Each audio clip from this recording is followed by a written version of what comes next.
Dios te bendiga, qué bueno es tener la oportunidad de compartir contigo un nuevo mensaje. En esta oportunidad titulado El Club de los Fracasados. Y es que una persona que fracasa es aquella que no logra sus objetivos en alguna meta que está buscando en algún proyecto que ha desarrollado, y normalmente es altísimamente probable que esta persona se deprima, se rinda, claudique, se aparte y que a los ojos de los hombres incluso se convierta en sujeto de crítica, de comentarios negativos, de comentarios infundados y quién sabe cuántas otras cosas. Pero el Señor tiene un club de fracasados impresionantes que nos hacen entender que nuestra competencia no viene de los hombres, sino que viene de Dios, y que además de eso vienen a ratificar que los planes de Dios están por encima de los planes del hombre, que sus pensamientos son más altos que nuestros pensamientos y que sus caminos son más altos que nuestros caminos. Obviamente también ratifican el hecho de que la mente de Dios escribe derechos sobre líneas torcidas. Su poder, su gracia, su misericordia, su fidelidad pueden quebrantar todo obstáculo, quebrantar toda barrera y convertir un escenario de caos, de destrucción y de fracaso en un escenario de grandes victorias y de consumaciones poderosas de sueños y de proyectos que vienen de Dios.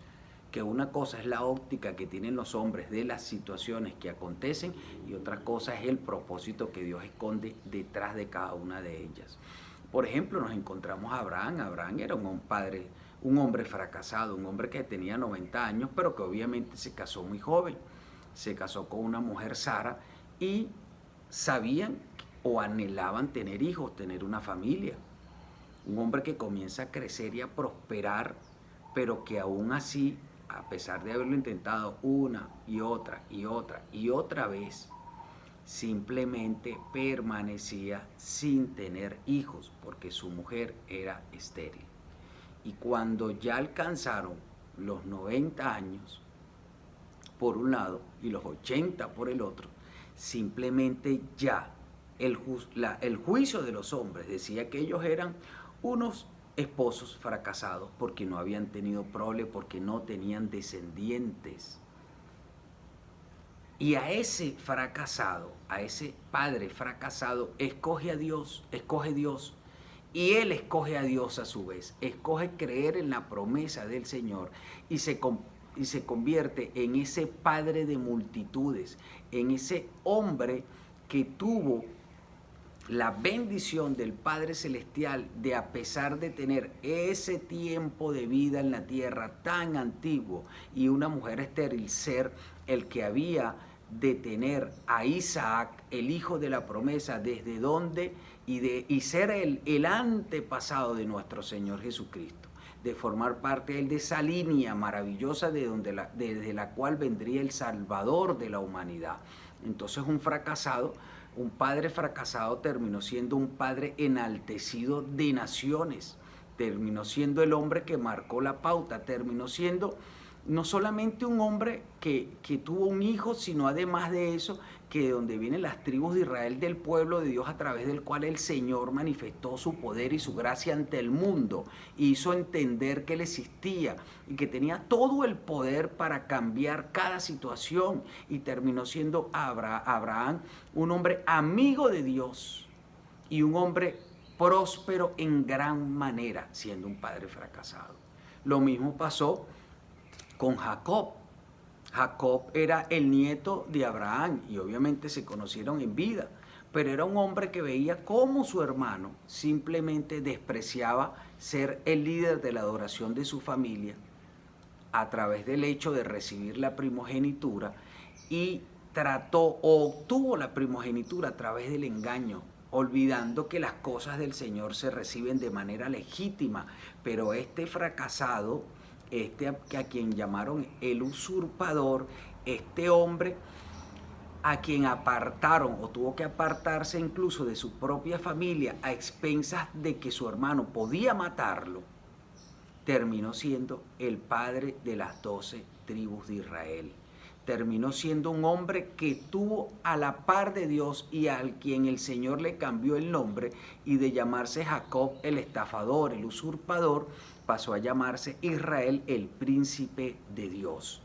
Así que hay gente que fracasa en la vida, hay gente que inicialmente trata de obtener cosas por medios incorrectos, pero al final, cuando se rinden a la voluntad de Dios, Dios le cambia la naturaleza y termina convirtiendo en un príncipe, y no un príncipe de la tierra, sino en un príncipe de Dios, y dando una descendencia de bendición para toda la tierra.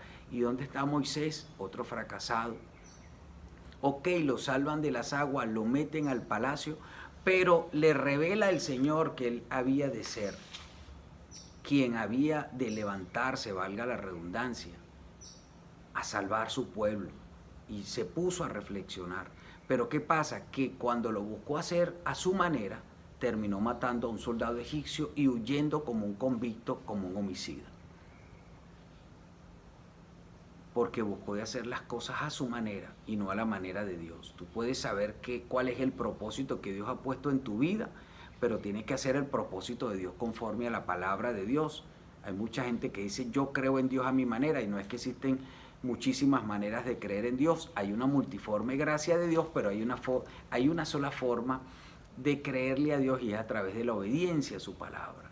Bueno, y este fracasado que estaba por allá huyendo en el desierto, pastoreando las ovejas de Yetro, a él se le apareció el Señor y Dios lo levantó como el libertador. Y era un fracasado y terminó siendo el libertador de su pueblo, porque ahora sí caminó conforme a lo que la palabra de Dios establecía en función de esa relación íntima que tenía con él. Llegó a un punto Moisés que veía a Dios cara a cara. Llegó a un punto Moisés que se encontraba con esa gloria cada día, cada vez que entraba al tabernáculo, y era tal el brillo que desprendía por estar en la presencia de Dios, que tenía que colocarse un velo para que esa luz impresionante que salía de él no cegara la vida y los ojos de quienes lo veían, de quienes se encontraban con él después de su interacción divina. Entonces, pero un fracasado terminó en ese nivel.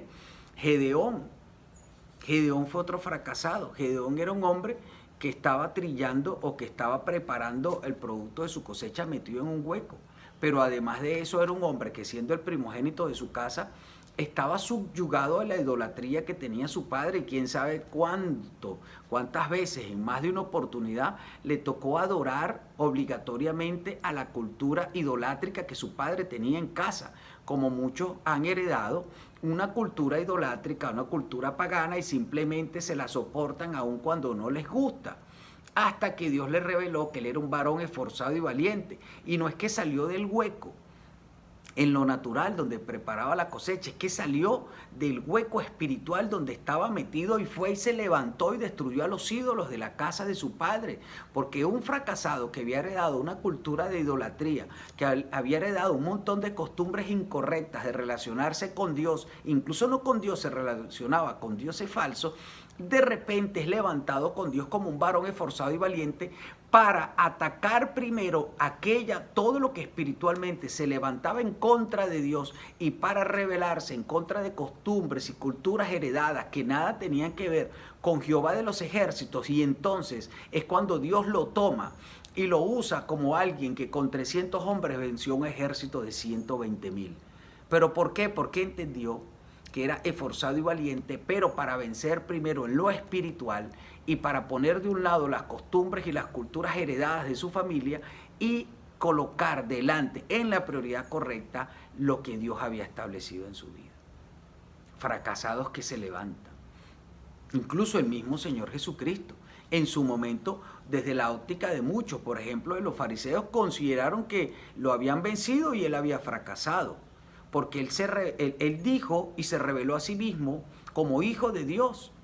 Y cuando lo bautizaron en el Jordán públicamente, el Señor le ratificó esto que él le había dicho cuando dijo: este es mi Hijo amado en quien tengo complacencia.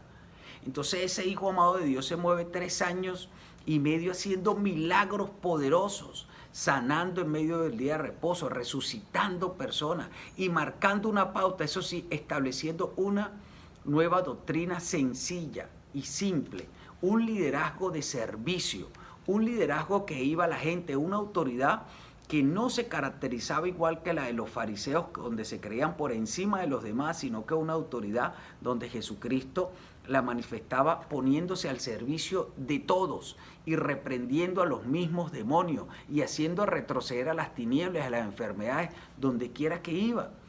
Pero cuando lo vieron clavado en la cruz, consideraron que había fracasado. Y le decían, si tú eres hijo de Dios, pide ser salvado, sálvate a ti mismo, quieres salvar a los demás, y así un montón de burlas, sarcasmo e ironías en contra de él porque consideraron que estaba fracasado. Pero cuando el Señor Jesucristo dijo, consumado es y en tus manos entrego mi espíritu, resulta ser que hubo temblores sobre la tierra, que las rocas se partieron y que resucitaron los santos y volvieron a sus casas. Hombres santos resucitaron ese día. Y lo primero que ocurrió fue que el velo del templo se rasgó. Ese velo del templo que ponía una limitación para que solamente entrara a la presencia, a la búsqueda de la gloria de Dios, donde estaba el arca del pacto, los sacerdotes, de repente se rasgó. Y dice la palabra que dijeron el centurión y quienes lo cuidaban, verdaderamente este hombre era hijo de Dios. Lo que consideraban que era un fracaso se convirtió en la más grande y portentosa victoria, porque se rasgó el velo del templo para darle acceso a cada hombre y mujer al trono de la gracia divina, porque los temblores destruyeron las bases establecidas por las costumbres y culturas que por años le habían quitado el lugar a Dios, porque la roca, aquello que era fuerte, esos corazones endurecidos, se partieron delante del Señor y se seguirán partiendo todos los días. Y porque los santos han de resucitar como resucitaron ese día. Ese día se vio una manifestación de cómo hay gente que había servido a Dios con todo su corazón, de repente tocó nuevamente la puerta de sus casas y contaron que el Señor les había levantado de sus sueños. Para todos habían fracasado también porque estaban muertos, pero para el Señor simplemente estaban dormidos y resucitaron ese día. Así que bienvenido al club de los fracasados, porque el Señor tiene el poder suficiente para vencer todas las variables en tu vida y para levantarte de tus fracasos, para levantarte de tus temporadas de austeridad, de tus temporadas de sequía, de tus temporadas de problemas, de tus temporadas de enfermedad. Él es quien se levanta por ti como poderoso gigante. Es su infinita gracia y su infinito amor los que traen una poderosa respuesta. No temas fracasar, porque Dios levanta del polvo al pobre y Él puede hacer un milagro poderoso en tu vida y cambiar toda la trama de lo que estás viviendo de una manera radical. Que Dios te bendiga mucho.